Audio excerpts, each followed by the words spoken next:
বেশি কিছু না, আমার পয়গম্বরের একটা চিঠির সঙ্গে বেয়াদবি করবার কারণে পৃথিবীর সুপার পাওয়ার খান খান হয়ে গেছে, ভেঙে টুকরো টুকরো হয়ে গেছে।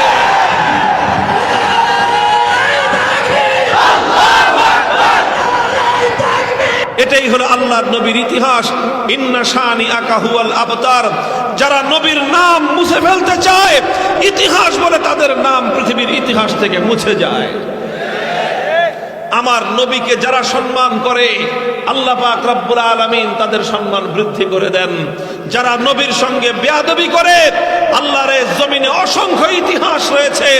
আল্লাহ পাক রব্বুল আলামিন আল্লাহর নিজের সঙ্গে বেয়াদবিকে আল্লাহ বরদাস্ত করে নেন, কিন্তু নবীর শানের গুস্তাখকে আল্লাহ পাক রব্বুল আলামিন বরদাস্ত করেন না।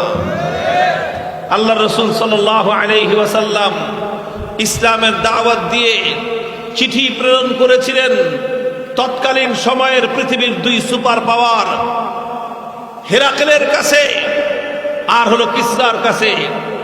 একদিকে কায়সার রোম সম্রাট, আর একদিকে হলো পারস্য সম্রাট কিসরা। নবী আকরাম সাল্লাল্লাহু আলাইহি ওয়াসাল্লাম তাদের উভয়ের নিকট তিনি দাওয়াতনামা দিয়ে, ইসলামের কালেমার পয়গাম দিয়ে নবীজি তাদের কাছে নিজের পক্ষ থেকে চিঠি লিখেছিলেন। ইতিহাস বলে, বুখারী শরীফ সহ সমস্ত হাদিসের কিতাবগুলোর মধ্যে বর্ণিত হয়, ওই দুই চিঠি যখন পৃথিবীর দুই সুপার পাওয়ার, পৃথিবীর ক্ষমতাধর দুই রাষ্ট্রনায়কের কাছে পৌঁছল, নবীর সেই চিঠির সঙ্গে দুইজন দুই রকম আচরণ করেছিল।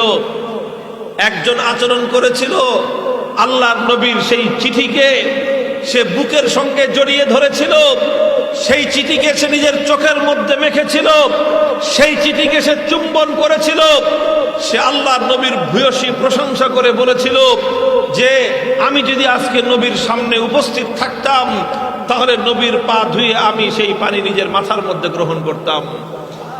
এটা বলেছিল হেরাকেল। রোমান সম্রাট এই কথা বলেছিল, আর পারস্য সম্রাট করেছিল তার সম্পূর্ণ উল্টো আচরণ।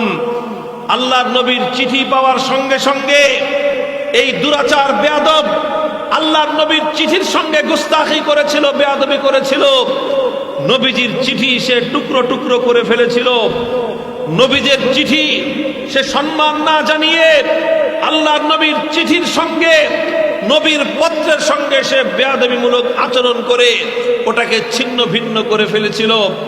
আল্লাহর পয়গম্বরের যিনি দূত ছিলেন, নবীর পত্রবাহককে হত্যা করেছিল, আর নবীর চিঠিকে ছিঁড়ে বেড়ে টুকরো টুকরো করে দিয়েছিল।